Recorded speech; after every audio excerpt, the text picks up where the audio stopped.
This is Amber Terrak coming to you live from FounderFuego's FounderFuego Podcast. I'm here with Kamaal White, and he is with Art Power Equity. Kamaal Martin, excuse me. Woo. So Kamaal Martin with Art Power Equity, and we're super excited to talk with him here on our FounderFuego podcast and really learn more about what inspired him to start Art Power Equity. So Kamaal, take it away. First of all, thanks for having me. Absolutely, it's our pleasure.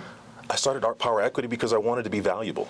I wanted to contribute, I wanted to have an impact, and I wasn't sure how to do it. Mm-hmm. I'd done a lot of things professionally that at that time maybe didn't seem connected, didn't seem relevant. And Art Power Equity really represented personal passions, professional skill sets and experiences, the emergence of some expertise maybe, or maybe the recognition of where expertise actually lied. And I tried to mix that all up in a pot and see what I had. And that's what it was. And that's where we began. Incredible. So tell us more about what your organization does and Certainly. Really kind of its role in the community. We view ourselves as a cultural enterprise. We're a for-profit venture.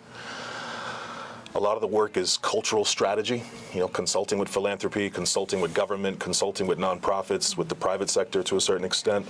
And a lot of it really revolves around the flow of relationships, information, and capacity. And oftentimes looking at the blockages or the bottlenecks along the way as different sectors talk to one another. Everybody's good at what they do individually as an institution, an organization, a business, what have you.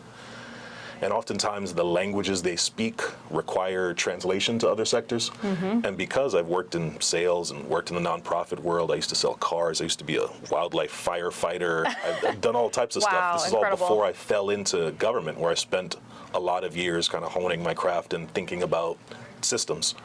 Government still influences, choreographs how a lot of my thinking happens and how I operate in a lot of these spaces. That's really what it is. It's connecting dots, building bridges, removing barriers, seeing bridges where people see barriers, and trying to get closer to removing some of the opportunity cost in philanthropy. Interesting. So tell me more about that. So how are you removing that opportunity cost, and kind of how, tell us more about the name even. What kind of drives that name? So when we started, the work was almost exclusively focused on representing artists, artist management, exhibitions, curation. Okay. That's still a part of the DNA. We don't represent a ton of artists to date, just a few, although we do have an exhibition coming up March 13th at Art Produce. Oh, well, that's right around the corner. Right around the corner, also in partnership with the Black Studies Project at UCSD.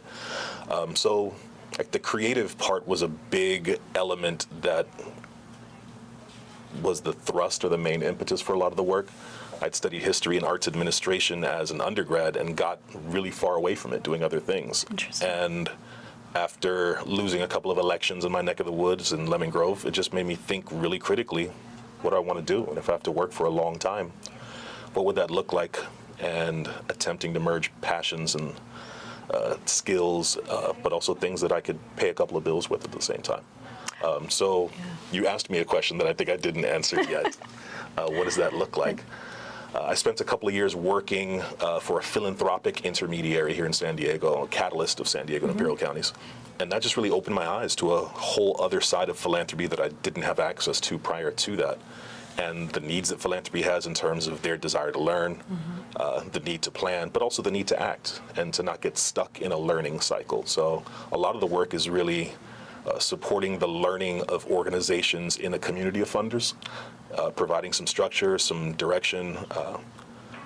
I would say maybe a good metaphor is I'm given a car. I don't get to choose the car entirely, but I get to drive it as hard as they'll let me, essentially.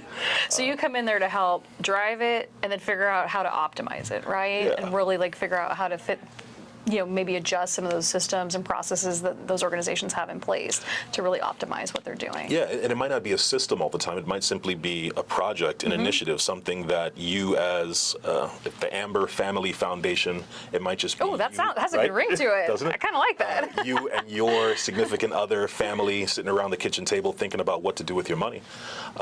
But you might really be interested in like ferrets or something like that, for example. I don't know anything about ferrets, but like somebody does. So you need a ferret expert to come help you think about some of those things. And I'd like to think I have some expertise and experience in the arts and culture ecosystem here in San Diego that I can leverage to a larger benefit. And if we can get people from different sectors talking and thinking about things in different ways, because a lot of times government may have similar goals to philanthropy, who has similar goals to the nonprofit sector, who might even have some of the same priorities as the business community.